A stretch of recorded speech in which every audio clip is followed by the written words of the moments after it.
guess you could call this part 1.5.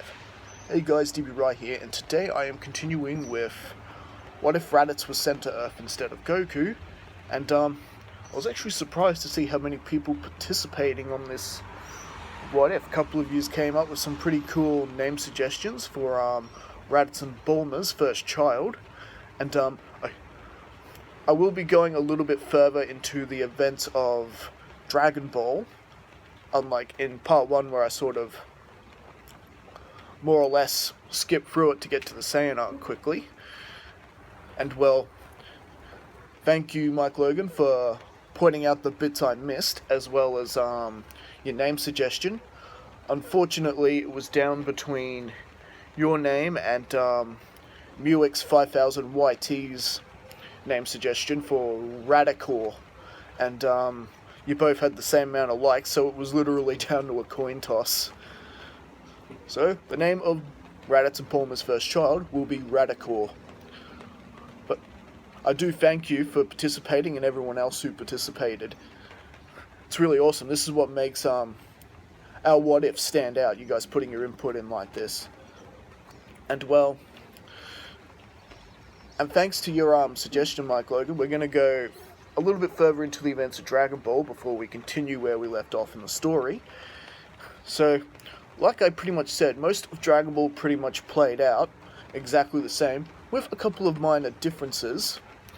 And well, for one thing, Raditz being a lot stronger than Goku was when he was sent in the original timeline, Raditz was able to defeat Mercenary Tao before he managed to kill Bora.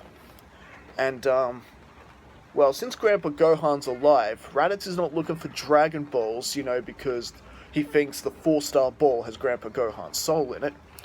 No, he's actually gathering them for his own purposes. He missed out on his first wish with Emperor Pilaf. Oolong still got that wish, but Raditz got to see the powers of Dragon Ball work for himself, and this motivated him to put his own wish into fruition, which of course is to resurrect his parents.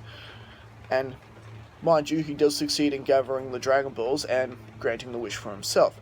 Since Bora wasn't dead, he didn't have to use that wish to bring back Bora's dead father like Goku does in the original. However, the dragon does say he can only do one at a time, because Gine and Bardock have been dead for decades. You know, that rule where you can't wish a group of people back unless they've died within that past year, because it's too strong for the dragon? Well, yeah. So Raditz brings back Gine, and during his 3-year training gap before the 22nd Tenkaichi Budokai, where he battles and defeats Ten Shinhan, he does manage to gather up the Dragon Balls again and wish back his father as well. So I hope that more or less fills that gap in. So yes, we do have Bardock and Gine in this timeline as well.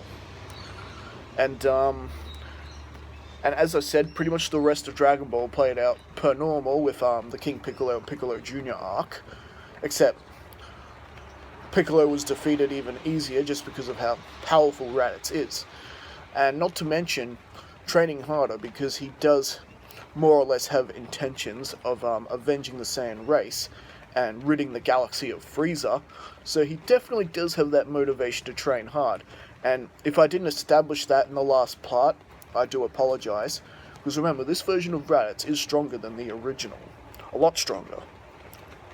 Now remember, he was even able to withstand the full year of training in the Room of Spirit and Time. As we know, that's no picnic. Goku from the original timeline couldn't even last a month. So with that, we now head into the year where Raditz would have appeared normally, like in the original, but instead of Raditz, you guessed it, it is Kakarot. Because remember in the last part, his, thanks to Bardock mixing up the space pods and putting Kakarot in Raditz's space pod, who forgot to clear the previous destination coordinates from his space pod, Goku ended up in the hands of Vegeta and Nappa and more or less being raised by those two. And well, yeah, we got a pretty ruthless, nasty Kakarot running around.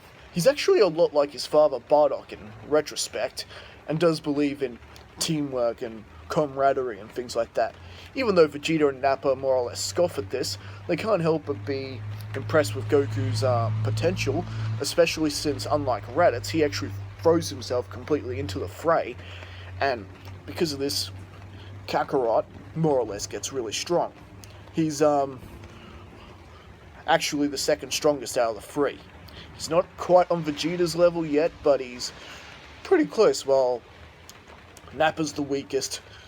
So, in a way, yeah, it's actually Nappa being made fun of for being the weakest. And, well, with that, Kakarot has arrived on Earth in an attempt to bring Raditz back in the fold. Because after all these years, Kakarot finally remembered the name of the planet he was originally supposed to go to.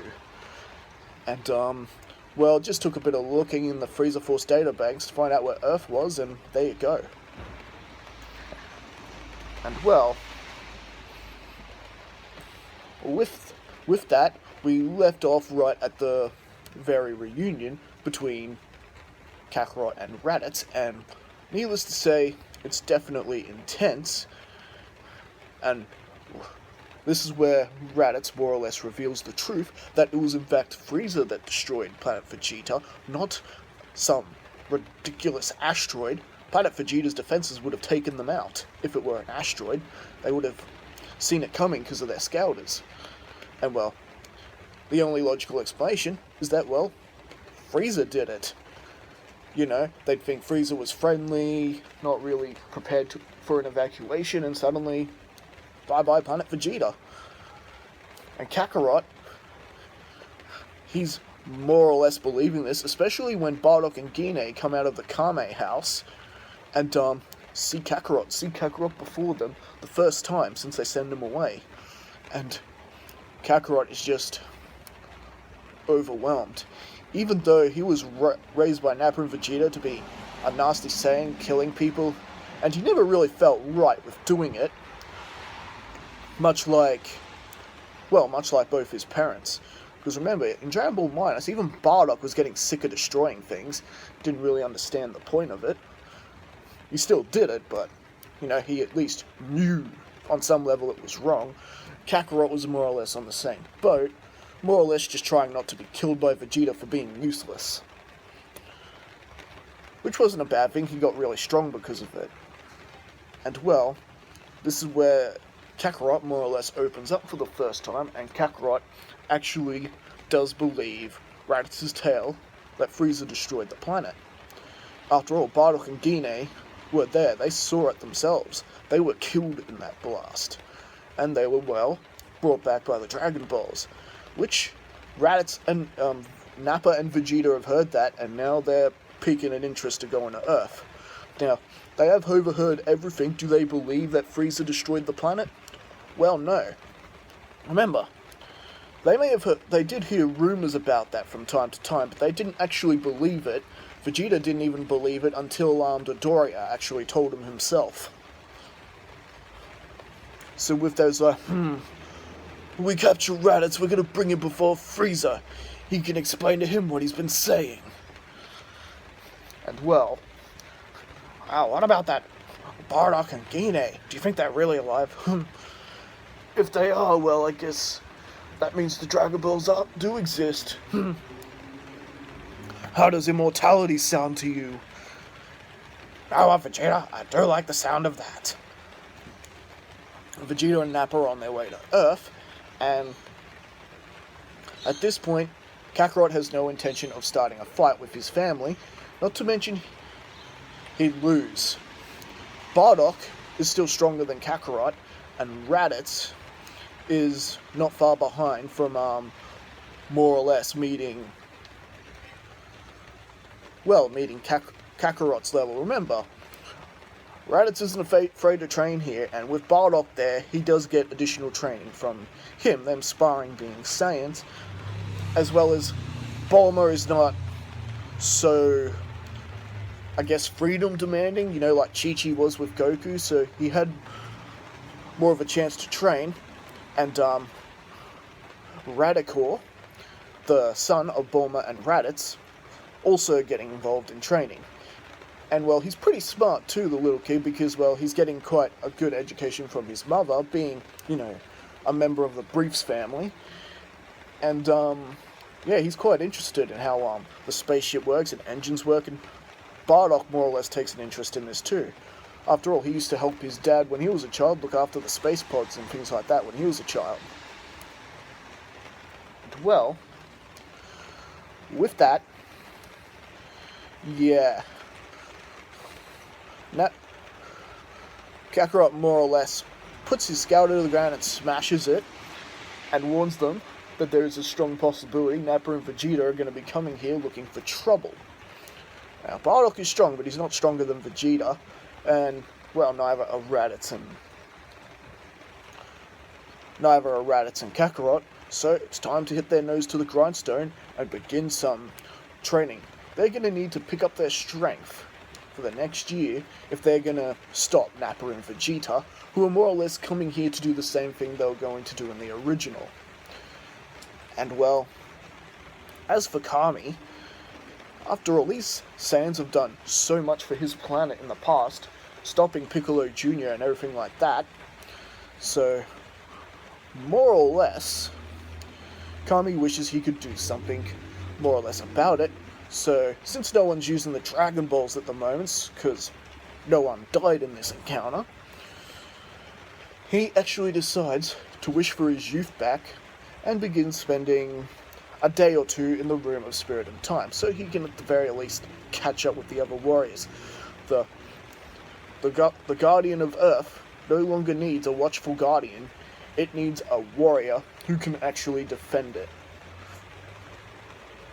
And, well, there's not really much going on with Junior and what his intentions are. However, he is more or less training on his own, and he does intend to assist the Dragon Team in battling with Nappa and Vegeta, because he's not going to let someone else conquer his planet for him. This is his domain. So he's more or less on board too. And, well, as the year goes by and Kakarot pretty much picks up to the whole martial arts training, sensing energy and all that, pretty much like a sponge, and growing stronger together, training with his entire family, while the rest of the Dragon Team are doing the best they can, training on the lookout. Vegeta and Nappa arrive on the wasteland where they're surprised to see everyone there just waiting for them. And, well, Raditz and Nappa actually get fooled by the scouter readings. Remember, there was no battle between Kakarot and his family, so there was no mention about any power increases or anything like that. So, with the battle going down as it is, and the Cybermen being beaten easily with no casualties, mind you, it's, yeah, it's not looking good for Nappa and Vegeta, who were just caught completely by surprise with, these people, their double team attacks, and their power. They weren't expecting this at all. And, more or less, Nappa is more or less taken out really quickly, with, Kakarot and Raditz working together. Nappa is taken out and destroyed, and, Vegeta, basically being as stubborn as he is, powers up, and, he's battling everyone with everything he could. And it's more or less an equal fight. Vegeta is still more or less stronger than they are at full power, but the numbers are beginning to overwhelm Vegeta, so it more or less evens out and plays out. And, he does attempt to destroy the planet with a powerful Gallic gun. However, the Sun family all gather together, along with the Dragon Team, sending a combined Ki Blast, defending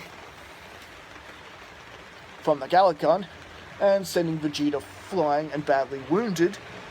He's now to the point where he can't win this battle, and well, in order for Vegeta to escape, he had to resort to throwing an energy ball into the air, just hoping that Raditz and Kakarot would transform and destroy each other. Mind you, Kakarot does have pretty decent control over his Great Ape transformation, but Raditz does not. He didn't have all that experience with the Great Ape transformation because he was sent to Earth. He's only transformed a couple of times during the events of Earth, and that's it, just like Goku in the original.